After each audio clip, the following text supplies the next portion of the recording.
नमस्कार दोस्तों, आपका स्वागत है Vijay Kumar my new classroom में। और आज हम करने वाले हैं हिंदी का चैप्टर नंबर 1 नेताजी का चश्मा, जिसके लेखक हैं स्वयं प्रकाश जी। आइए सबसे पहले हम उनका लेखक परिचय कर लेते हैं। देखिए, जीवन परिचय। स्वयं प्रकाश का जन्म सन 1947 में मध्य प्रदेश के इंदौर नगर में हुआ। उनका बचपन राजस्थान में व्यतीत हुआ। उन्होंने अपना आरंभिक अध्ययन पूरा करके मैकेनिकल इंजीनियरिंग की शिक्षा पूरी की और एक औद्योगिक प्रतिष्ठान में नौकरी करने लगे। अपनी इच्छा से सेवानिवृत्त होकर वे भोपाल चले आए और वहीं पर जीवन यापन कर रहे हैं।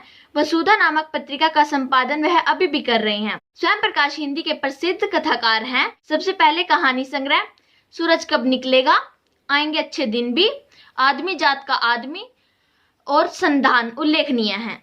प्रमुख उपन्यास बीच में विनय और ईंधन। पुरस्कार और सम्मान तो उन्हें पहल सम्मान, बनमाली सम्मान, राजस्थान साहित्य अकादमी पुरस्कार मिले हुए हैं। आइए उनकी साहित्यिक विशेषताओं की बात करते हैं। स्वयं प्रकाश सामाजिक जीवन के कुशल चितेरे माने जाते हैं।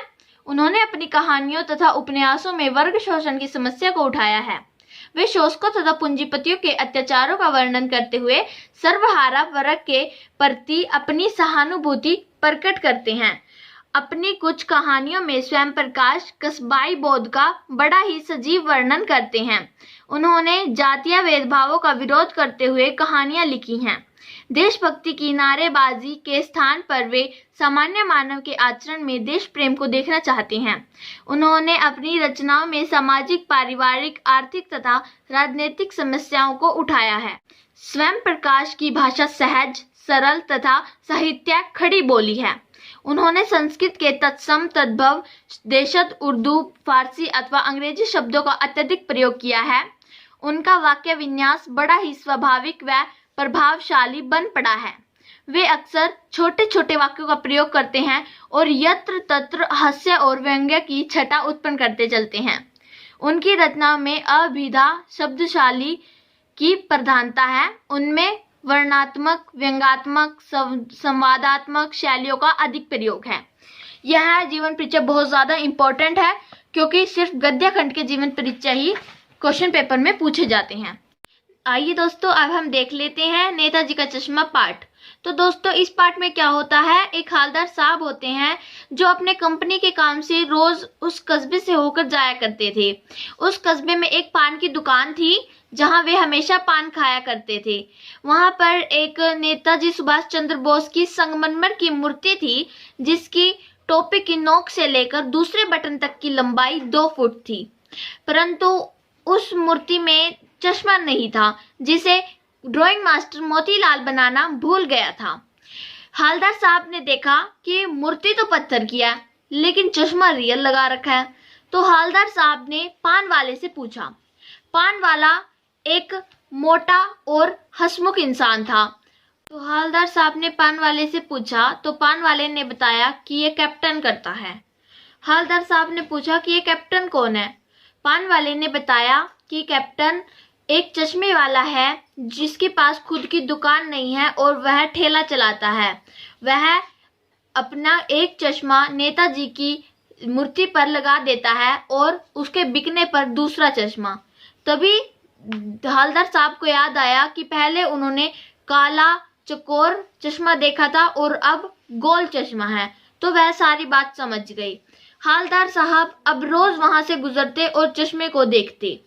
एक दिन अचानक ही हालदार साहब की नजर नेताजी की मूर्ति पर पड़ी। वहां कोई चश्मा नहीं था। हालदार साहब ने तुरंत पान वाले से पूछा। पान वाले ने मुंह फेराया, पान थूका और धोती से अपने हाथ पोंछते हुए कहा, कैप्टन मर गया। हालदार साहब को एकदम से बहुत ही अचंभा हुआ और पान वाले की आंखें नम हो गई। हालदार साहब अब बहुत दुखी हो गए और वहां से चले गए। अगले दिन हालदार साहब ने सोचा कि आज वो ना तो वहां पर रुकेंगे, ना पान खाएंगे और ना ही मूर्ति की तरफ देखेंगे। हालदार साहब वहां से गुजरे। उनकी आंखें मूर्ति की तरफ पड़ ही गई। उन्होंने देखा कि आज मूर्ति पर सरकंडे का बच्चों द्वारा बनाया गया एक चश्मा लगा हुआ है। इससे उनकी आंखें नम हो गई और इतनी सी बात ने ही हालदार साहब को रुला दिया। इस कहानी में कैप्टन के माध्यम से लेखक ने देश के करोड़ों नागरिकों के योगदान को रेखांकित किया है, जो इस देश के निर्माण में अपने अपने तरीके से योगदान देते हैं। यह केवल बड़े ही नहीं अपितु बच्चे भी इसमें शामिल हैं। यह कहानी लेखक ने देशभक्ति के ऊपर ही लिखी। आइए दोस्तों, अब हम कर लेते हैं नेताजी का चश्मा पाठ के कुछ इंपॉर्टेंट क्वेश्चन। देखिए, हालदार साहब कस्बे में क्यों रुकते थे? इसका उत्तर है पान खाने के लिए। सेकंड क्वेश्चन, नेताजी की प्रतिमा किसने बनाई थी? ड्राइंग मास्टर ने। आप यहाँ मोतीलाल भी लिख सकते हैं। नेताजी की प्रतिमा बनाने वाले मास्टर का क्या नाम था? मोतीलाल। नेताजी की मूर्ति वाले कस्बे से हालदार साहब कब गुजरते थे? हर 15वें दिन। सुभाष चंद्र बोस की प्रतिमा किस वस्तु की बनी थी? संगमरमर की।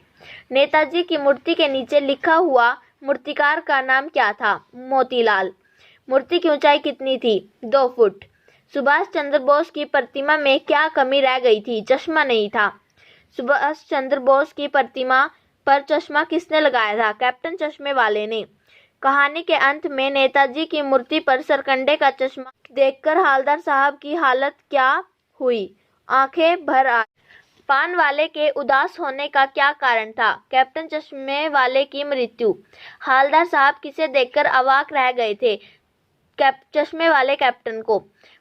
13 क्वेश्चन, मूर्ति पर सरकंडे का चश्मा देखकर हालदार साहब कैसे खड़े हो गए? अटेंशन हो गई। हालदार साहब ने नेताजी की प्रतिमा के चश्मे के बदलते रहने के बारे में किससे पूछा? पान वाले से। प्रस्तुत पाठ में कैप्टन कौन है? चश्मे वाला। नेताजी का चश्मा नामक कहानी में देशभक्तों का अनादर करने वाले पात्र कौन है? पान वाला। नेताजी का चश्मा शीर्षक पाठ का मूल भाव क्या है? देशभक्ति। नेताजी का चश्मा पाठ में पान वाला कैसा आदमी था? मोटा, काला और खुशमिजाज। हालदार साहब को हर बार कस्बे से गुजरते समय किस बात की आदत पड़ गई थी? चौराहे पर रुकना, पान खाना, मूर्ति को ध्यान से देखना।